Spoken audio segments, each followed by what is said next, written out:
Boy has the lowest stats in a new world, yet the demon lord is scared of him. If you dig my recaps, don't forget to subscribe and smash that notification bell.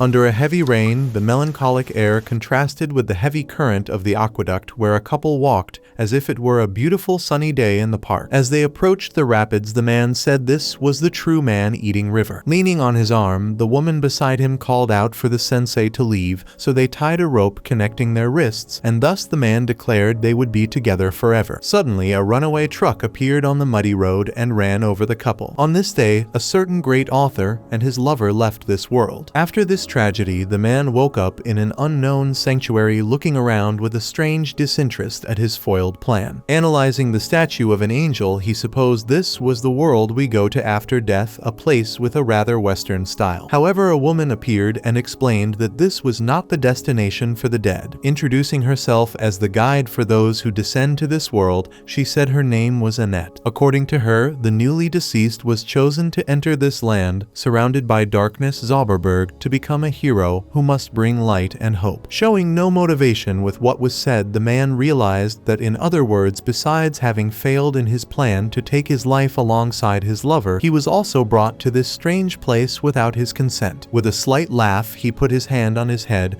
and stated that his life had always been a great shame. Without time for the young man's drama, Annette warned that he had an urgent mission to fulfill, but the hero had swallowed several sedatives to leave this life behind. Desperate, Annette detoxified him with her magic, although he didn't like it much. The guide ordered the adventurer to get up to fulfill his destiny of saving this planet, but the renowned author wanted nothing to do with heroism. He just wanted to die, period. While the woman fumed as she explained that he was the chosen one, he gathered the sedatives from the ground and slowly swallowed a few, then laughed sarcastically and emphasized that he hadn't asked to be chosen for anything. Annette asked if he was visited by a truck, and remembering the moment of the accident, he said yes. So she explained that it was the selection truck for the other world running over heroes, who among all the depressed people who lived on planet Earth, only those crushed by the sweet rubber of the tire could start from scratch and build a life truly worth living in this world of adventures. However, in the author's mind, his only chance of being happy was jumping into that stream with his beloved, and that elf with a pope hat ruined everything, saying that he asked who they were to decide whether someone was unhappy or not. Internally, Annette cursed the man for his ingratitude. Anyway, she was sure he would change his mind when he saw the status he gained in this place, because every human brought here receives the ability to wield superhuman powers. The thing is, as soon as she saw the man's status, he was a complete weakling with a measly 1 point of life and poisoned. The guy was practically a walking corpse. Not wanting to let it go, the guide searched every corner of the status for any special ability she might have missed, but all she found were packs of cigarettes, sedatives,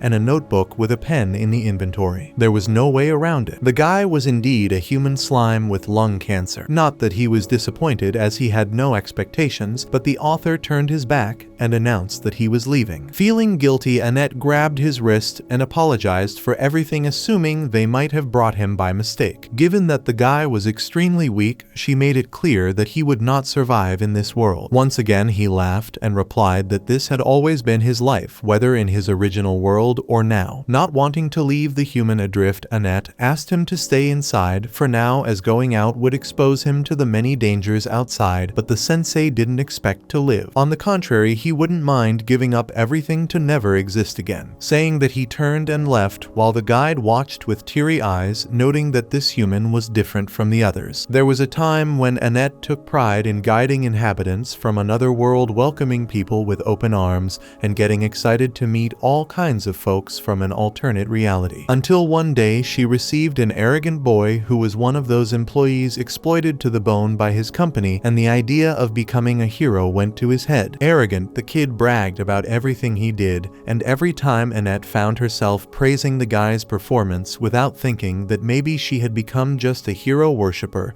instead of a woman guiding the representatives of light in this world. So to reverse this situation, she asked Sensei to at least find a profession before leaving, and he turned with a smirk and informed her that he was already a born writer, nothing more, nothing less. He said goodbye to the girl with the pretty ears and left for good. As the sanctuary gate closed, Annette was sure she had been waiting for this man to arrive. Instead of a thrush or a vulture in this world, fierce and aggressive dragon dragons flew in the skies. Beneath them on the ground walked the depressive writer who didn't understand a single thing written on the direction signs. As if that weren't enough, he had no doubt that he would never find a cup of coffee around there. Out of nowhere, some internal system alerted that the guide discovered the landmark Great Plains of Erston, earning him 5 experience points. With a terrible headache, Sensei asked the voice to stop talking inside his ear, but the system then announced that he had leveled up to level 2 using a noisy, heroic symphony in the background. Next, he notices the presence of a death tree holding a girl hostage, and she begs the adventurer for help, assuming that's what he is, of course. However, the writer doesn't lift a finger. He just observes, noting that today is the day he meets people with strange ears. Regardless, he acknowledges that women on the brink of death have a unique charm, so he asks the girl if he can write a romance based on her. She screams to be saved again,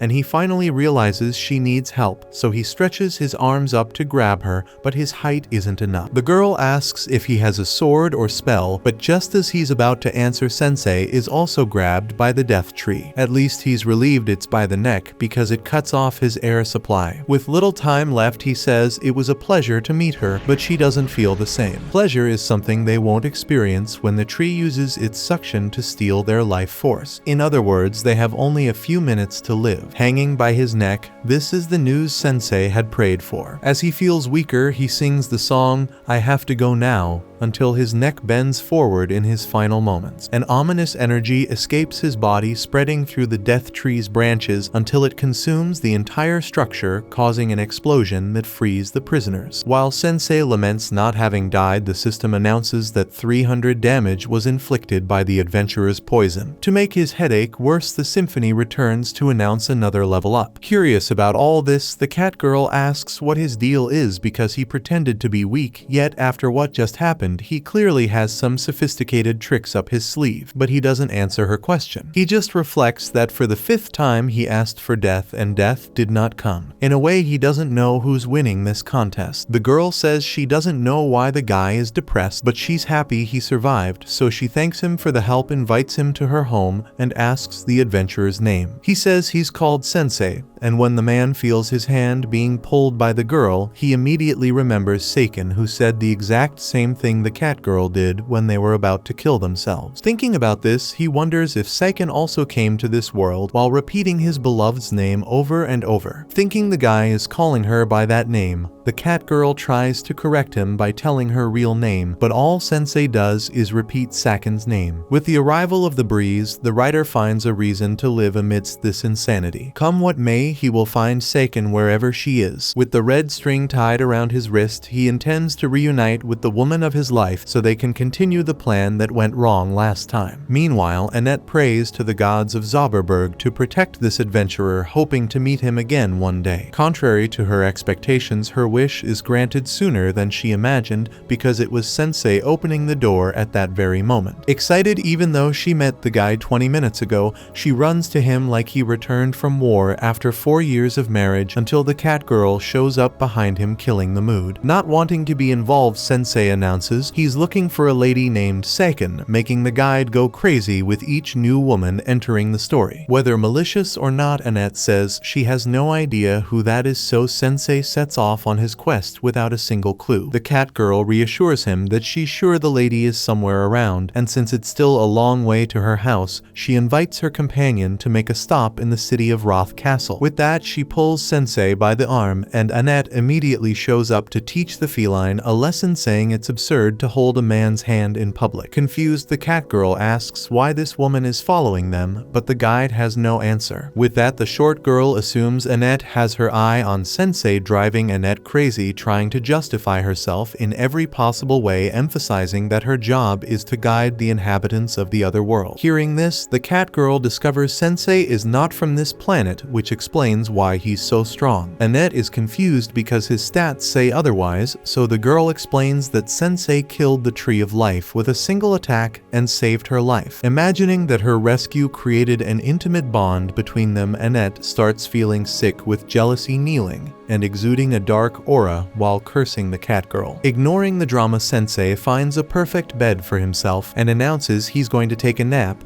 and to wake him when they reach the city. He bids farewell to Annette and Tama before closing the coffin. The cat girl complains that's not her name, making the guide laugh and boast she was called by the correct name. The journey truly begins with Annette pulling Sensei's coffin by a rope, which snaps from the force she exerted. In the late afternoon, in a palace located somewhere in this unknown world, a young maiden gazes at the beautiful sea view from a balcony. Returning to Sensei, the girls had been dragging the boy for so long that the cat girl lost her patience and told him to walk on his own, but there was no response. Annette checked to see if the guy had died, but his status indicated he was just taking a nap. Since they were close to their destination, the elf asked Tama to carry the coffin again, which made the cat girl complain once more that that wasn't her name. Inside the coffin, Sensei dreamed of having his beloved Sakin in his arms again so they could finish what they had started. After some time, the group arrived in the city of Roth, and the writer began to grasp that he was in a completely different world. This realization sparked his artistic side with all the things he could never have imagined seeing in his life. Amidst this, Annette announced she would request an audience with the king. Once in the throne room, the supreme ruler of Roth introduced himself as Thomas alongside his daughter Charlotte. The king offered the group accommodations in the castle for the night, which made the travelers smile, but there was a condition. Since he loved hearing stories from travelers, he wished the adventurers would share their experiences and memories with him. Considering he had just arrived and wasn't the most proactive adventurer in the world, Sensei asked if it was enough to talk about what it was like to sleep in a coffin, making Thomas think it was a death threat. To divert attention from this topic, Annette commented that Princess Charlotte was very beautiful, and besides thanking for the compliment, the king informed them that she would soon be married. Moreover, he wanted to ask for advice about it. Before explaining further, he asked two men to enter the throne room. According to the sovereign, there were two candidates for the princess's hand, the brave knight Gomez and Otto, the wandering minstrel of love. The king explained that perhaps due to the influence of the demon king of wrath, monster activity had recently increased. Considering his age, Thomas couldn't deal with this great threat alone. Therefore, one of these two would become Charlotte's husband, and the next king who would face the threats to Roth alongside the future queen. However, since the princess had not yet chosen which option she wanted, Thomas would like the candidates to weigh in. After pondering this matter for a few seconds, Sensei said he had no idea, as this choice would determine the future of the princess and the kingdom as a whole, and it shouldn't be placed on the shoulders of strangers who had just arrived and were unknown to everyone. To conclude, Sensei commented that Thomas was a horrible tyrant king who didn't deserve the crown he wore. With that said, the two women accompanying the boy tried to smooth over the situation in every way, explaining that this guy came from another world and didn't know how to behave appropriately in this place. At night, the writer gazed out the window of his room with a melancholic expression until Annette woke up and asked if he was having trouble sleeping. In truth, Sensei confessed that he never could sleep, which left the elf speechless for a moment. Stammering, she asked who this Sakin he always talked about was, but before he could answer, the cat girl's tail poked out from under the blanket, revealing that she had been sleeping on the writer's lap the whole time. Annoyed by this, Annette scolded the girl for resting on a gentleman's legs, while the cat girl argued that she was protecting herself from the cold because that's what her kind did. Furthermore, she accused the elf of being jealous, which was why she was making such a fuss. In the middle of their argument, Sensei left the room to get some air and decided to take a walk around the castle. On the same balcony she occupied most of her days, Charlotte was contemplating the view of the water under the moonlight, and Sensei arrived commenting that the landscape was indeed wonderful. In fact, the lake was so beautiful it made him want to drown in it, according to his words. Charlotte expressed her indignation at these death-related words, which made the boy laugh, since she was far more concerned about his life than he was. Changing the subject as she was worried about her future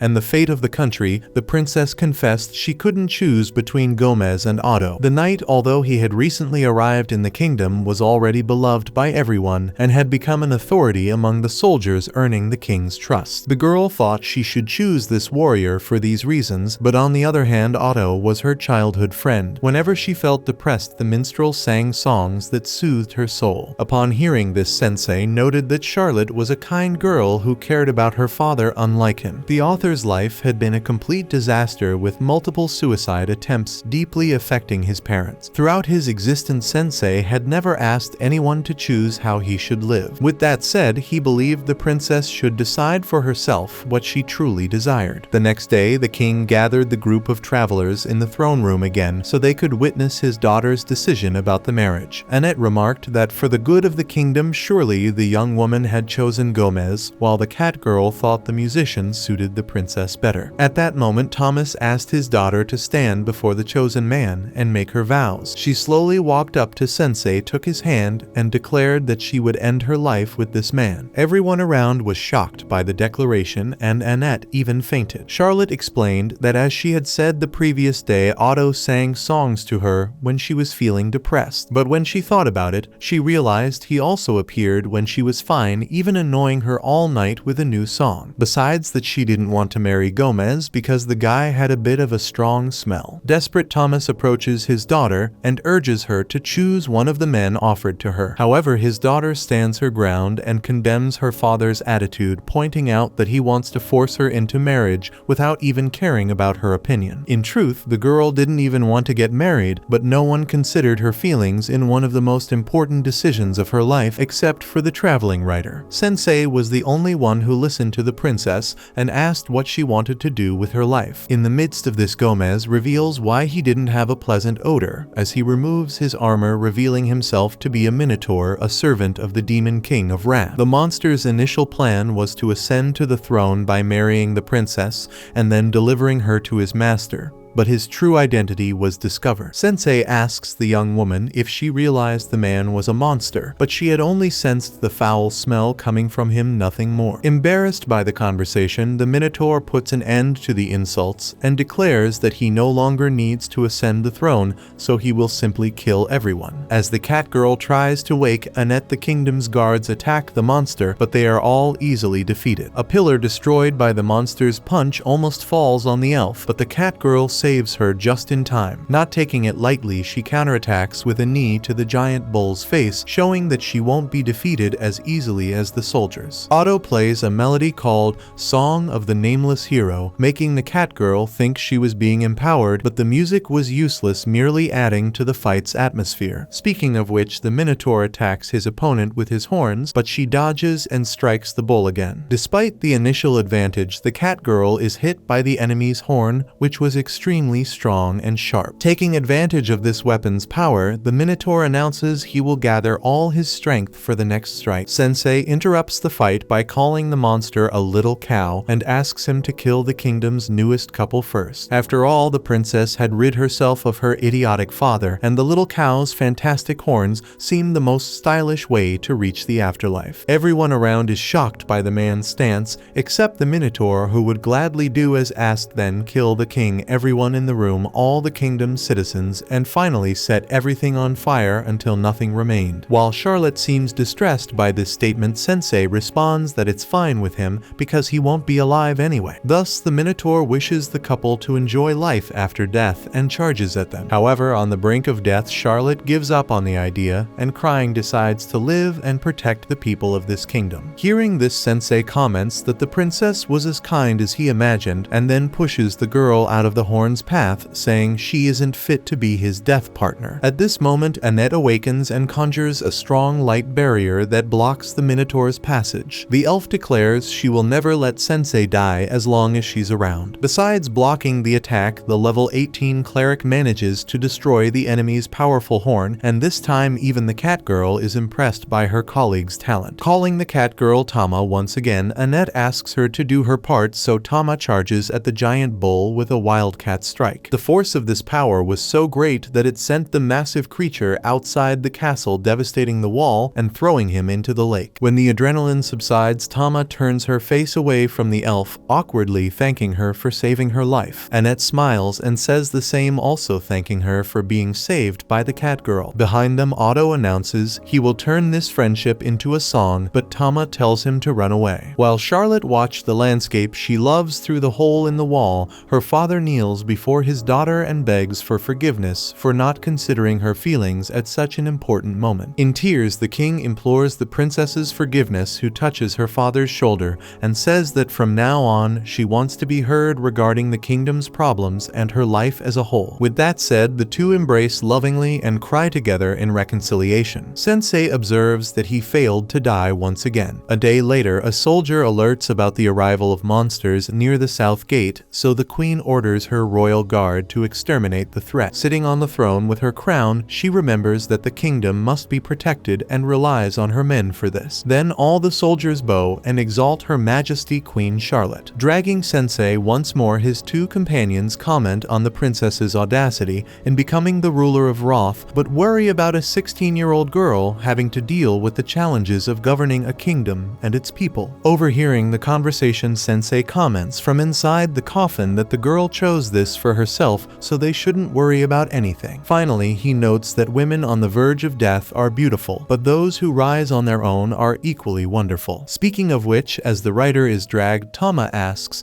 if the guy can walk on his own, being a fan of such a thing. On the other hand, distracted Sensei analyzes the beauty of the blue sky that illuminates his deep dark circles. After a long journey dragging the tomb of the depressed writer, Tama can't take it anymore and needs a break to eat something. When she stops pulling the coffin, Sensei shows up and asks if it's time to eat. Annette gives him some bread and he asks if there's any cooked tofu by chance. The elf has no idea what that is, so the author closes the coffin lid while she writes down the name of the food to look for in the next town. Heading towards groom Tama's hometown, the cleric estimates that they should arrive in a few days' journey. However, she would like to stop by the Zweitan temple first because inhabitants of other worlds arrive through one of the 4 temples in this universe and from there depart for the Demon King's castle. But Sensei's goal is not to defeat the Demon King, it's to find Sekon. Therefore, they need to visit these 4 temples to gather information. Since the group will have to travel the entire world to do this, Tama asks if the elf is crazy, but the truth is she just doesn't want Sensei to face the Demon King because she fears for his safety, even though it's her mission as a guide. Faced with this, Tama comments that the cleric must really like the human. She tries to explain that it's not exactly as the cat girl thinks, but that Sensei showed her the light when she had already lost hope in her work. Tama asks what will happen if this Sekon turns out to be his girlfriend, and Annette confesses that she's on the journey to find that out as well. The cat girl agrees to accompany the group, but only until her hometown. By the way, she wants to know if they'll be able to enter the temple since Annette abandoned her job. The elf assures her that the head priestess of the Zweitan temple is a great friend and will let them in. Moreover, she didn't leave the job without notice because she sent her familiar to deliver the resignation letter. Tama asks if it's that creature eating Sensei's head, so Annette retrieves the familiar and discovers that it didn't even do what it was asked to do, so she throws it away. Scared, the bat is consoled by the man who understands that the familiar returned to its beloved mistress, but that she is furious because of the undone task. Either way, he names the familiar Milos, making the creature happy and spinning in the sky. With that, the human goes back to sleep while Annette tries to accept that she left her job without warning. Suddenly, Milos panics and starts screaming, then quickly flies away. No one understands what's going on until a strong wind hits the group, revealing a dragon that lands in front of them. The girls think they won't make it out alive until a girl appears behind them and commands Ruka to calm down. Approaching the beast, she recites some words in a strange language and strokes the creature's snout, calming it with the sound of her voice. Annette and Tama can hardly believe what they're seeing, so they ask who this girl is, but instead of answering, she emphasizes that this is a very dangerous place. She reinforces this by noting the coffin behind the girls, which means they have already suffered a loss. However, Sensei shows up and asks if it's time to eat. The two apologize, explaining that this guy is a bit eccentric and comes from another world. Upon discovering that he's a foreigner, the Dragon Master decides to kill him because her goal is to destroy all inhabitants of other worlds. When attacked with magic, Annette conjures a shield that holds for a few seconds, but the barrier soon breaks, allowing the magic to destroy everything around them. Weakened, Annette and Tama use the little energy they have left to stand up and protect Sensei. In response, the enemy casts another spell that stuns them and displays the mark of the Demon King of Wrath. Despite Annette's despair, Sensei Sensei stands up and says that this dangerous behavior must stop because the dragon's problem is with the inhabitants of other worlds, not these two locals. With that, he steps in front of the girl and says he is her opponent, not the other two, and she can do whatever she wants because he's prepared to die at any moment. Without hesitation, the girl thrusts her hand into the human's chest, ending his life. As she leaves, she reveals that her name is Waldelia and hopes that the being from another world finally rests in peace. Despite this, Sensei gets up and acknowledges that Waldelia harbors deep hatred. In fact, he once wanted to harm someone so badly that he sent a threatening letter. At that time, he lost himself in his own anger, and knowing that feeling, he assumes this girl is going through the same thing. He touches Waldelia's face, who is shocked seeing the scene as if she were in front of a ghost or some kind of undead. Sensei sees the sadness in her eyes and asks her the reason, but Waldelia decides to flee as quickly as possible, calling Ruka to take her away. High in the sky on the dragon's back, she wonders who that man is. Days later, in the region of Donnerstag, the head priestess of the Zweiten Temple hears someone knocking at the door during a storm. Opening the door, Usha sees a familiar in the shape of a flying carpet carrying a man and two injured women. The priestess recognizes Annette among the three and holds her in her arms, but the cleric warns that the biggest problem is the man. With that, the temple leader asks for all the healing potions to be brought as well as all available priests. The next day, all patched up Sensei took advantage of the beautiful sunny afternoon to drop by the market and take a sip of a poison that was being sold at one of the street stalls. Tama questioned how the guy had the courage to do that right after being miraculously healed, and he replied that he recovered so well that he actually felt worse. Regardless of the nonsense the man spoke, Tama slapped the bottle out of his hand, making it fall to the ground. Right then, Annette thanked her priestess friend for the help and vowed to repay her in some way. Besides that, she asked if her friend knew a being from another world named Sakin, but Usha didn't know who that was. Speaking of which, Usha questioned why her colleague was traveling with a being from another world,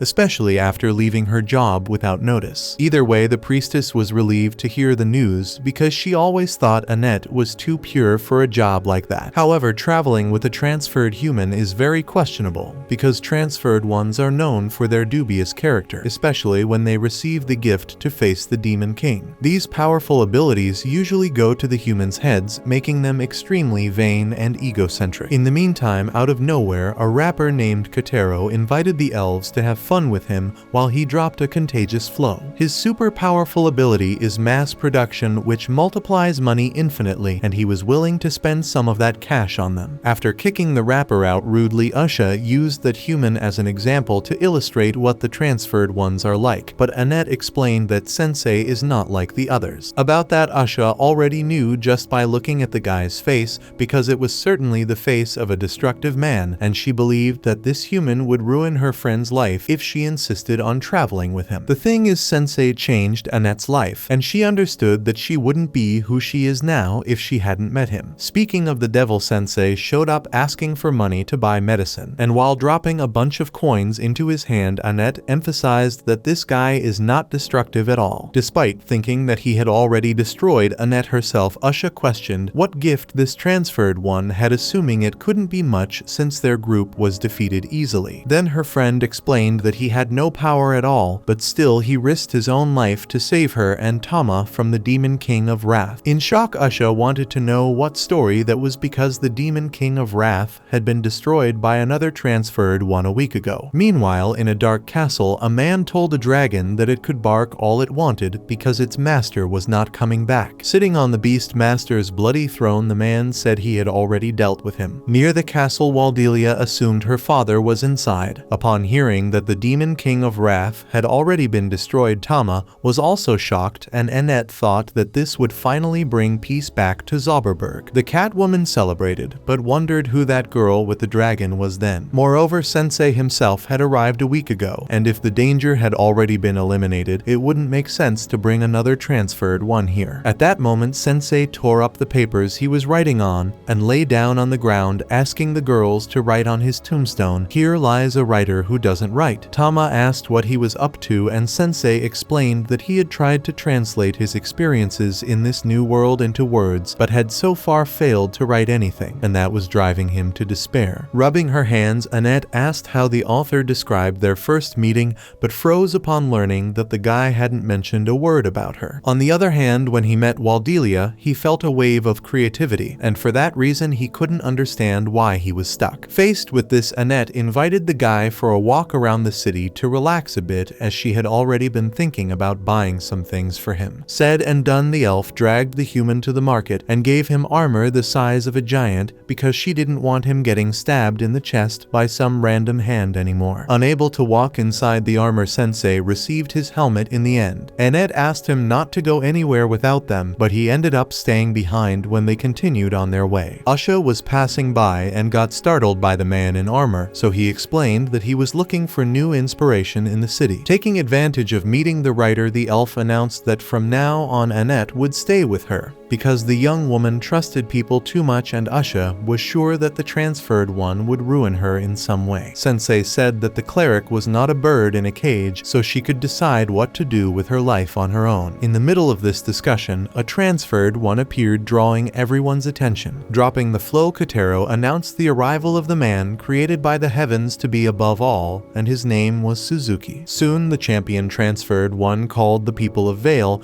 and informed everyone that the demon king of wrath had been defeated, so peace would reign again in this world. Speaking of which, everyone owed this peace to the transferred ones who brought the victory, and for that reason Suzuki announced the great era of heroes which would be ruled by them. Meanwhile, Kotaro pointed to Annette and denounced that it was the elf who was violent with him. Faced with this, Suzuki approached the cleric, questioning how she could act against a hero who had brought peace back to Zauberberg. Upon reaching her, the transferred one placed his hand on the elf's head and asked her to be a good girl. Shortly after, amid the burning city of Vale, Sensei found inspiration to write his masterpiece. It so happened that Suzuki had used a skill to turn Annette into a pet. The transformation caused mutations in some parts of the elf's body, such as her eyes, which acquired darkened contours. Kotaro uses his rap to mock the fact that the purer a person is, the easier they fall into this spell, which was the case with the victim. Tama confronts the rapper, but Suzuki uses the same technique on the Catwoman, taming her just like her companion. With this, the human boasts about the power of this skill, claiming that no one is capable of escaping it. Emerging from the crowd, Usha steps forward to confront the transferee, stating that this was not how she taught Suzuki to use his gift. As she declares that the city of Vale will not bow to the whims of the human, all the inhabitants join the priestess's chorus and rise against the oppressor. Seeing this, Suzuki sends his wolves against the population, saying he will destroy everything to build another city in its place, given that Vale does not want to surrender. Usha calls the human a bastard, and he sarcastically responds that he prefers to be called a hero, just as the elf did when they first met. To further provoke, he assures that he will use Usha's church as his private castle. Shortly after, due to the wolves' power, which spit fireballs at the city's houses, Vale begins to burn. Even Tama attacks the residents, and one of the victims is Sensei, who is protected by his gigantic armor. After dozens of kicks and punches to the equipment, the girl manages to crack the steel until she destroys the armor, but the immense force she applied ended up throwing the armor's helmet at her head, knocking Tama out instantly. Thus, Sensei locks Tama in a barrel and leaves a warning that there is a violent cat inside. At that moment, he sees Usha being overwhelmed in battle. Enraged, the elf tells Sensei that this is how the transferees act in this world, using the gift they received for their selfish ends. Usha emphasizes that Suzuki was not like this when he arrived. On the contrary, he was a calm boy with a weak personality. As she starts this story, Sensei begins to write down what is said, as this type of character intrigues him. For this reason, the author asks which way the transferee went, and Usha says he headed towards the church, but reminds the writer that he does not have a gift, therefore he will have no chance against Suzuki. Regardless, all Sensei wants is to write his masterpiece, something he felt compelled to do. Not wanting to let the man go alone, Usha accompanies him. Upon reaching the church gate, Sensei is enchanted by the beauty and grandeur this place exudes. On the other hand, Usha cannot understand how this man can be so carefree, as the transferee possesses superhuman power, so it would be wise to have a plan before entering the church. That said, Sensei takes a vial of poison and drinks it all. Usha was thinking of silently approaching the back door, but the human had already opened the door by then. Inside, Sensei admits that he is interested in Suzuki's story and would love to write a novel based on what the transferee experienced. Faced with this statement, Suzuki becomes even more arrogant, having an author wanting to write about his heroic exploits in another world. However, Sensei notes that it is quite the opposite. The story is about a man who gains more power than he deserves and ends up falling into his own greed. Insulted, Suzuki promises not to let it go unpunished, so he orders his wolves to kill the intruders. Seeing that Sensei will not lift a finger to prevent his death, Usha steps forward and shoots rays of light to kill some wolves, but one of them grabs the cleric's magic staff with its teeth, taking her out of the fight. With this, Suzuki orders the other wolves to shoot flames at the writer, and this time Usha cannot do anything. However, when the fireballs approach, Sensei deflects them, all using the helmet of the armor he wore, throwing the flames back at the attackers, causing a massive explosion. The helmet then reveals that it was actually Milos deflecting the spells, as Annette had said that the armor was capable of deflecting first-level spells. After the flames dissipate, Kotaro begins to worry that these enemies are not as weak as they thought, but Suzuki reminds him that he still has a trump card, the giant wolf. Without delay, the transferee uses his #1 pet to bite Sensei, which indeed happens. The bite draws blood from the man's shoulder until the poison spreads through the animal's body, killing it instantly. While Usha heals, the human Kotaro panics at what he witnessed, so he runs away from there. Usha demands the transferee surrender, but Suzuki is not done yet, as he saved his big trump card for the end. As soon as he orders Annette to attack, the elf draws a dagger and charges at Usha, who never imagined this would happen one day. The priestess refuses to fight against her friend, so she intends to retreat, but Sensei has a better idea. While he takes the lead in the fight, he tells Usha that Annette is stronger than she thinks. Suzuki laughs at the writer's attitude, believing that his domestication skill cannot be cancelled, but Sensei is sure that the elf can still choose her own destiny, and it is not Suzuki who will dictate it for her. With her neck against Annette's blade, Sensei asserts that his companion is not a bird in a cage. As she heard these words, the elf held the blade with her own hand, as if she were in an internal struggle between beheading the human or sparing him. Losing patience, Suzuki reinforces his commands, using more mana, causing Annette to feel physical pain from the internal conflict. Inside her consciousness, she was like a bird in a cage until Sensei appeared to say something that encouraged the elf to stab the dagger into her own leg. Having done that, she collapses and Sensei catches the cleric before she falls. She then returns to normal to Usha's relief. Speaking of which, Sensei asks the priestess to heal her friend, which she does while recalling when the human claimed that Annette was not as weak as Usha thought. Suzuki drops his mask of arrogance and reveals a real fear as he watches his main skill being dismantled right in front of him. Impulsively, he grabs the dagger on the ground and nearly takes his own life with it. However, Sensei stops him because he needs the boy alive to finish his book. Speaking of which, the author questions Suzuki about his story to continue his project. Whether intentional or not, this question takes the boy back to his past on Earth, where he was a weak kid who couldn't stand up to the bullying he endured. Suffering verbal and physical abuse almost daily, Suzuki was treated like a pet by older kids, like a mistreated dog who could do nothing but stay there and take the beating. Incidentally, the way he describes his condition is a way to explain his gift in Zauberberg, which allows him to control other beings. The only escape Suzuki saw was ending his own life, but he didn't even have the courage to do that. His life was surrounded by the consequences of his cowardice in the face of people's cruelty, and in that environment he felt that no one could help him in any way. Then one day Suzuki was hit by the truck that brought him to Zauberberg. In this world, unlike on Earth, where he was a miserable sufferer, he is now a hero with the responsibility to save this place from the tyrannical grip of the Demon King of Wrath, using a gift that made him extremely powerful. As time passed, Suzuki adapted to the environment and his domestication ability, eventually bringing wild wolves to his side to be his companions. Even so, despite the promise of being a hero in this world, Suzuki wasn't treated as as such. On the contrary, the inhabitants of Zauberberg were as malicious as the humans on Earth. The difference now was that the boy had the power to react, and he wouldn't let this opportunity slip by. In any case, Suzuki doesn't believe he's done anything truly wrong because in his mind,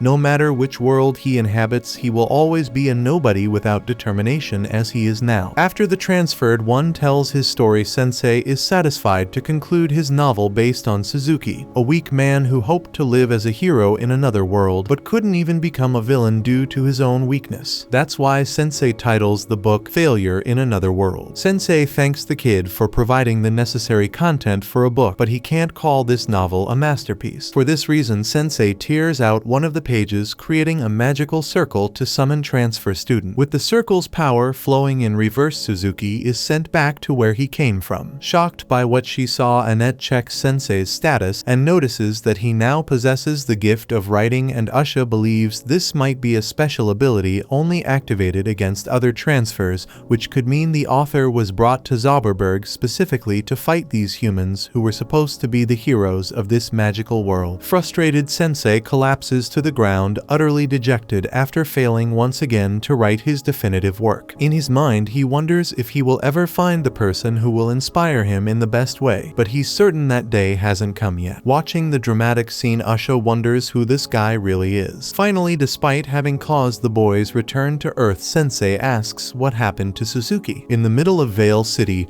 the wolves that were once tamed by the transfer students lost their imaginary collars and were now free to leave. Likewise, Tama was no longer Suzuki's pet. Emerging from inside a barrel after all this confusion, she freaks out, not understanding anything that happened. Meanwhile, Usha gives Sensei what he wanted most, a brand new coffin with impeccable craftsmanship and golden details that match the object's intense black. After that, Usha talks to Annette about how this human might play an important role in Zauberberg and that his journey will certainly be very difficult and painful. Annette thinks the priestess will prevent her from accompanying the man for this reason, just as she did the first time. However, now Usha insists that her friend stay by Sensei's side precisely to protect him from the evils to come in this world. With everything in place before Sensei leaves, Usha asks him if Suzuki became like this because he gained more power than he deserved, but the author isn't sure if that was the main reason. Either way, Usha fears that the young man will return to a miserable life in his original world, but Sensei doesn't believe Suzuki will repeat the same story he's lived so far. It's up to him to decide if he will write his masterpiece or not based on what he learned and suffered in Zauberberg. Speaking of which, Suzuki has already returned, submitting his resume at the local market to get his normal life back. The interviewer asks why the young man dropped out of school, and this question brings back memories of Zauberberg that justify his absence. Seeing that the interviewee became anxious with the question,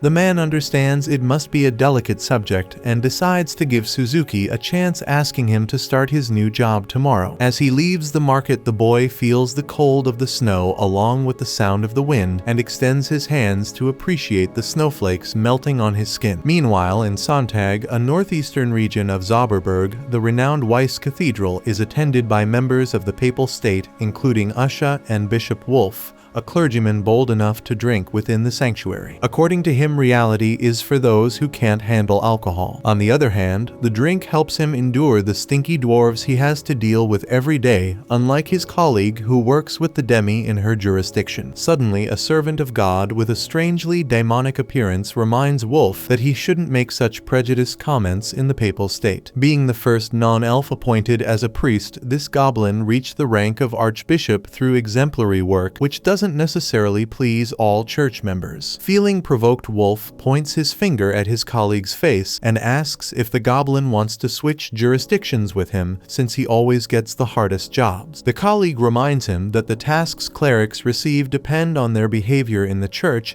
meaning the elf should correct his habits instead of pointing fingers at others. During this exchange, Cardinal Miller asks everyone present to take a seat. With everyone at the table, he would like to request that each member report on their their region, but first he needs to address another matter. Interrupting the meeting, a clumsy cleric arrives at Weiss Cathedral via teleportation, stumbling and falling face first in front of her colleagues. As the others didn't recognize her, the cardinal introduces her as the new bishop of the Erston Temple and takes the opportunity to ask everyone to introduce themselves to the newcomer while giving their reports. First up is Annette's substitute in the Deanstark region, the Holy Land of Mountains and Flames. Her name is Aria, an inexperienced cleric who forgets to mention that Charlotte, the daughter of the King of Roth, inherited the throne, earning a scolding from the cardinal. After this blunder, the goblin finally introduces himself as Elton, Archbishop of the Virden Temple in the Midwalk region, the Holy Land of Lakes and Water, where according to him peace reigns under his jurisdiction, a testament to the Pope's authority. He also warns Aria that it is strictly prohibited to be late, putting a look of panic on the young elf's face. Next, Wolf introduces himself as the cleric of the Dritten Temple located in the Samstag region. This is the Holy Land of deserts and earth, and although it is far from the other regions, they are managing well. The cardinal mentions frequent conflicts among the dwarves, and Wolf highlights that he was almost assaulted while trying to mediate a dispute. Lastly, Usher reports that she leads the Zweiden Temple. A few days ago, in her jurisdiction of Donnerstag, the Holy Land of forests and wind, an otherworldly inhabitant went on a rampage and destroyed half of the city of Vale, and Usha is mobilizing labor to repair the area. By coincidence, Miller convened this meeting to discuss the transferred individuals,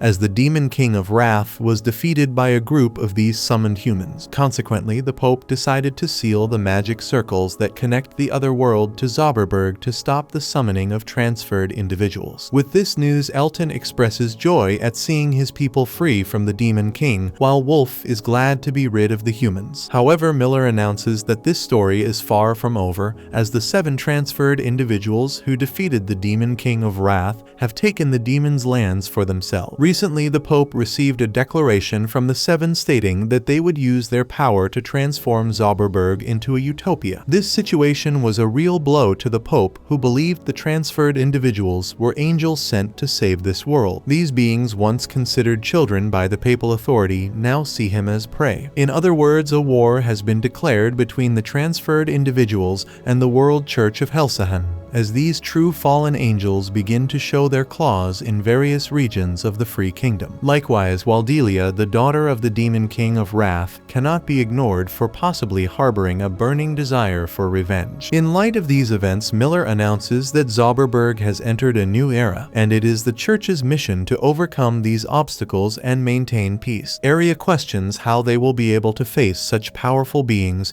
and this question triggers Usha, who recalls the image of Sensei cutting through the sky with his power before a mighty transferred individual. She then declares that she met a transferred individual in Vale capable of returning others summoned to their world of origin through his gift. Upon hearing these words, the Pope himself agrees with his friend Usha, as he also believes this angel could be Zauberberg's hope. As he approaches and sees his subjects kneeling before his holiness, he asks Usha to tell more about this human. Meanwhile, on the other side of the trenches, a woman hums a cheerful song that contrasts with the dark environment that once belonged to the most powerful demon. Nearby, a man wants to know if the lady is thinking about her beloved again, but she ignores the question. As 2 glasses of wine are served at the table by the man, aware that his question won't be answered, he informs her that their allies have departed for various lands, while the 2 of them stayed to observe what is in store for this world. In the meantime, what awaits the exhausted Annette and Tama is a well-deserved rest in the city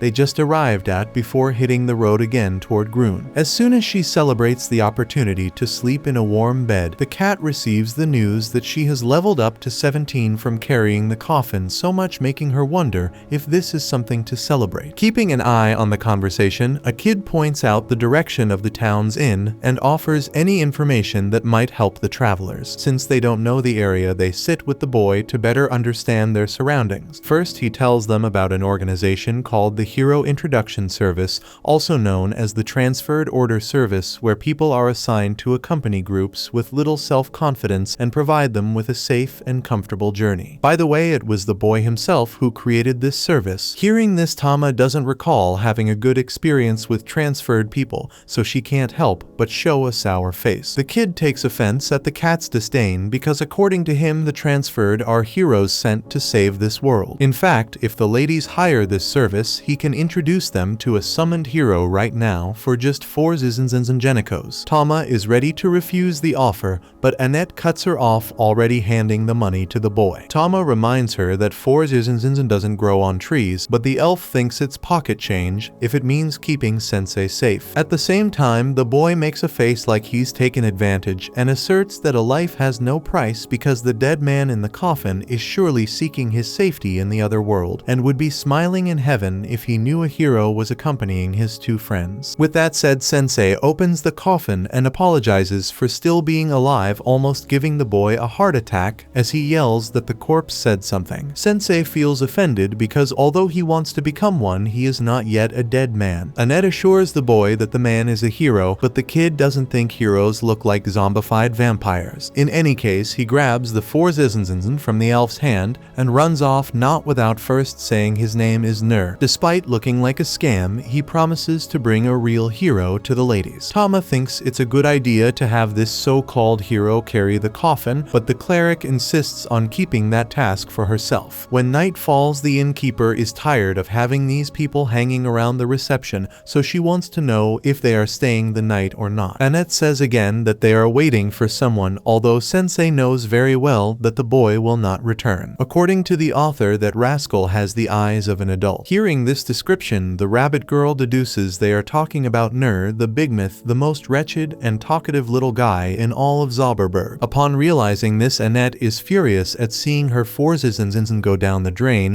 while Sensei is curious to know Nur, the bigmouth's story. The rabbit girl explains that he is an orphan who started living in the town at some point and makes a living by deceiving unsuspecting visitors. Since there is no adult to educate the boy, he keeps fooling people indiscriminately. Honestly, the innkeeper feels sorry for him sometimes, but that doesn't change the fact that he is deceiving people with this hero story. According to her, if heroes really existed, Nur shouldn't be a street kid in the first place. Far from there, the boy never really had a hero to save him. The reflection seen in the fine blade he carries is only of himself, the only person he has had as company in this lonely journey. That is, except when some people decide to take advantage of a mistake or even steal his belongings, which, although stolen, are the child's means of survival, as he has few ways to protect himself. One of the regional bandit groups takes advantage of the boy's fragility, counting the coins, and notes he has gathered in his path as a child thief, and all Nur wants to know is what they are going to do with him. One of the thugs asks the same question back, making the boy swallow dryly. Then comes the desperation, making him bluff that his transferred friends won't let it slide if he disappears, but the truth is different. The transferred ones the bigmouth mentioned are the very ones who kidnapped him. Showing off his firepower, the leader of the trio displays his crossbow capable of piercing a dragon's armor, the insane weapon. Then he comments that the kid has been making money using the names of the 3 transferred ones, so he will have the honor of bragging in the afterlife about being killed by a hero. With that, with the insane weapon pointed at his head, Nur wonders if these are the heroes who will save the world. Until then, he had never seen a transferred one before, and let's say his first experience is one that turns his life upside down. But before the fatal shot, Sensei arrives and points the transferred one's crossbow at the other's knee, who screams in pain. Another thug uses his divine analysis and discovers that Sensei is also summoned from another world. However, seeing that the man only has 1 life point and is poisoned, he dismisses him as a threat. Thus, the trio's leader points his crossbow at the intruder, who suddenly begins to increase his own HP monstrously. As always, Sensei jokes about the possibility of dying, so he asks the aggressor to shoot him straight in the heart. So as the saying goes, the madman is only mad until he finds a madder one. Respecting this maxim, the tender trio of Groon's surroundings runs away. Soon Nur asks if Sensei is a hero, but the writer doesn't see himself in that glorious way. According to him, adults are young people who have been betrayed, but Nur is still a child who is not ready to become an adult. As he philosophized randomly, the author was leaving the dump, leaving the boy tied up. Nur asks if that's really going to be it,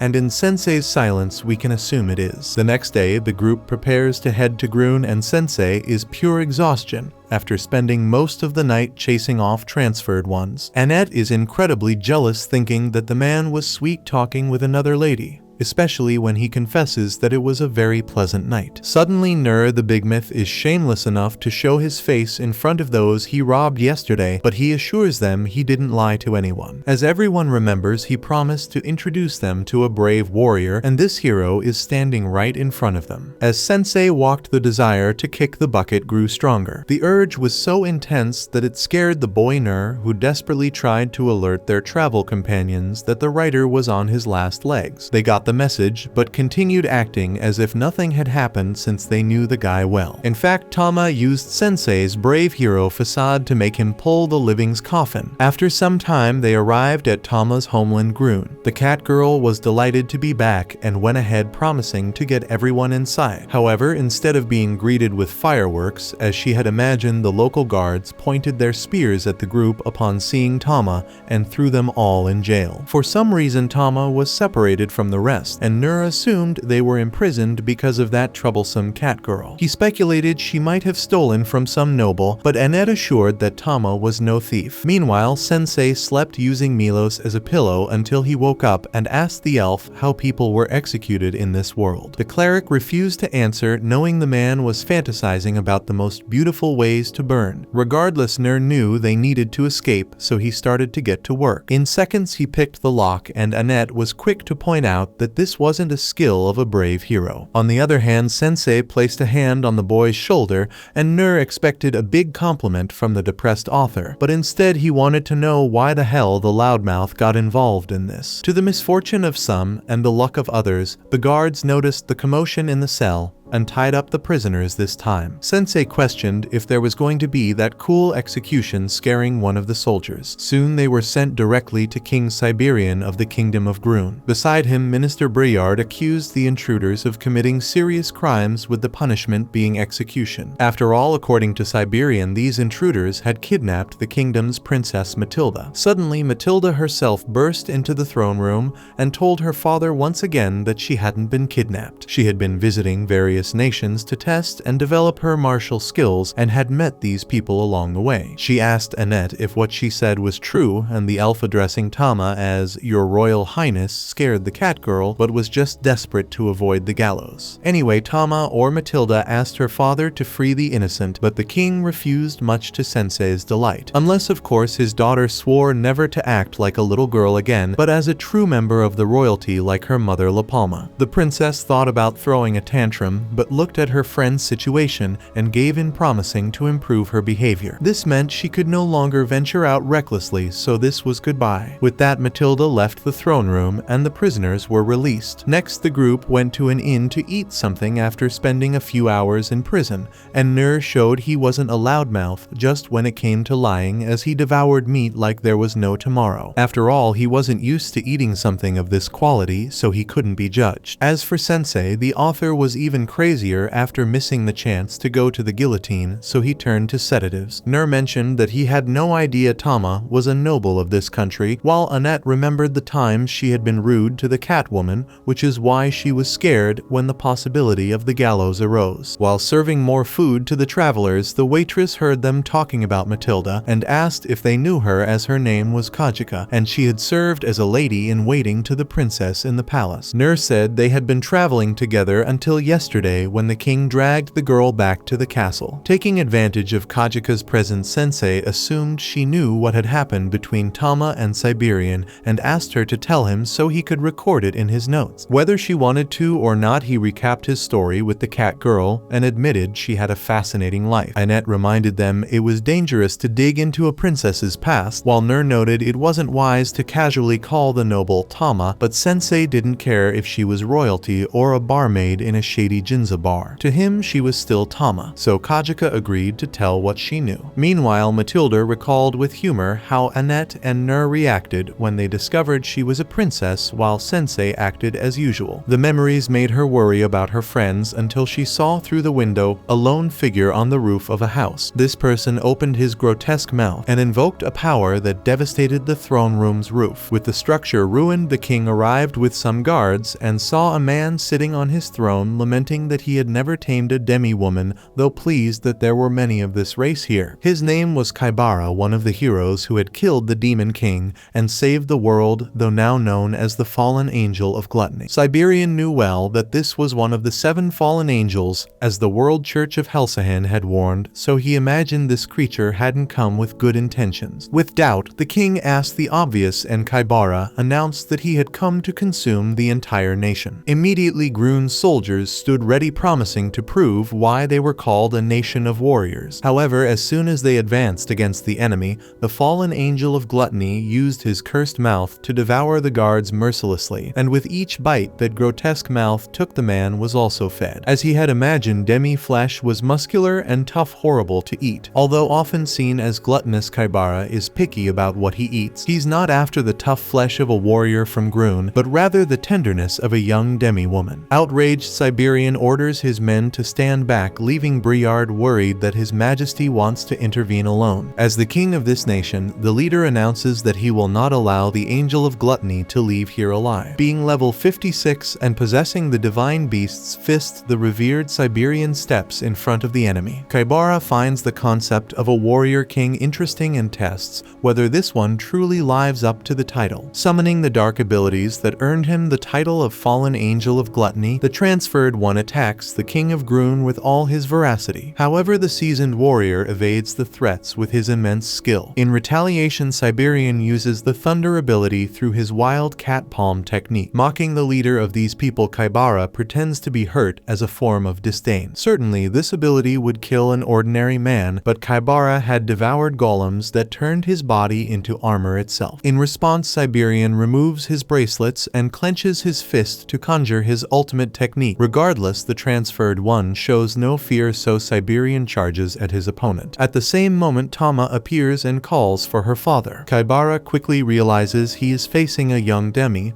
and the princess recognizes the man from the rooftop. Tama steps up to fight, but her father tells her to stand back, saying she cannot replace Leon. That said, Kajika mentioned that Matilda had a twin brother who would inherit the throne, and his name was Leon. The people of Grun believed their civilization would have peace and prosperity under the rule of the valiant Leon and the kind Matilda, but 10 years ago a storm struck one night. While returning to the castle, Prince Leon and Queen La Palma fell victim to a landslide. With their deaths, the king became reclusive and depressed for a long time. Matilda saw her father suffering and didn't know what to do until she confided in her loyal maid Kajika, who decided to take Leon's place as the warrior heir he always wanted. However, instead of soothing the king's mind, this decision only brought conflict between father and daughter, and the consequences of that are seen to this day. During the battle, Siberian claims that Matilda's abilities are useless, which enrages the young girl and makes her attack recklessly. Without holding back, Kaibara launches his monstrous mouth at the girl, prompting Siberian to save his daughter at the cost of losing part of an arm to those sharp interlocking teeth. Kaibara mocks the father's love for his daughter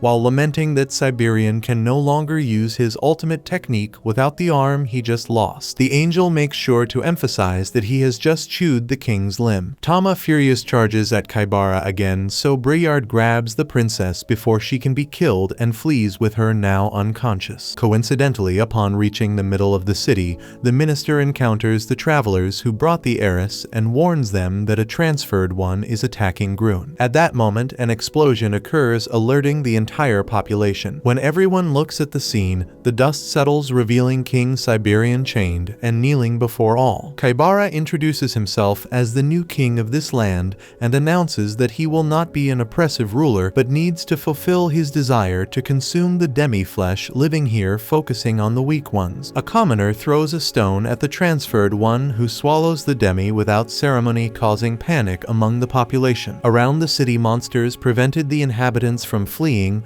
while Sensei wrote a story in his notebook. Soon he takes Tama's hand and understands that she is the heroine of a tragedy, but the heroine he seeks would never accept her tragedy meekly, so the princess needs to wake up and show the rest of her story. Unconscious, Matilda dreamed of advice she once received from Kajika, then woke up in this old friend's house and panicked to know what had happened when she fainted. Briard explains that the fallen angel took the capital and held her father hostage, so she returns to her furious state and this time prevents the minister from trying to control her. Annette mentions the tragedy of the Clolone Pass, which took the lives of Tama's brother and mother. According to her, there isn't a citizen who hasn't shed a tear over this tragedy, proving that the people love the royalty of this nation. In other words, if they lose Matilda too, it will be even worse for them. Therefore, the cleric wants Matilda to stay out of this. After all, Annette knows a secret along with Sensei to return the transferred ones to where they came from. Matilda understands the situation and lets her friends go. Then the group encounters two ogres guarding a passage further ahead. Sensei steps forward and claims to the monsters that he and his colleagues came to be eaten after being moved by the king's speech. Knowing the author's history, his friends worry that he is serious, while the ogres, not expecting this, have no idea how to react. Thus, within some time, the trio was behind bars again, and Annette began to rant about having her freedom taken away. Sensei confesses that death is a good thing, but that this is not the moment for that. Then he takes Nur's hat, where he finds the clip that the boy must use once again to save the group. Meanwhile, Minister Briard arrives in Matilda's room to deliver soup to her, but the princess had escaped through the window. In the throne room, Kaibara reflects on which demi he wants to devour next, with Siberian in a state of absolute rage beside him, chained and bloody. Soon the ogres arrive to tell the story of the human who wants to be eaten, but Tama interrupts with brute force, knocking down the monsters without mercy. Siberian regrets that his daughter made this decision, unlike the fallen angel of gluttony, who rejoices to see his most desired dish before him once again. If you're enjoying this journey, don't forget to hit that like button. Your support helps motivate me to keep bringing you each episode. Subscribe and turn on notifications so you never miss an update. See you in the next episode.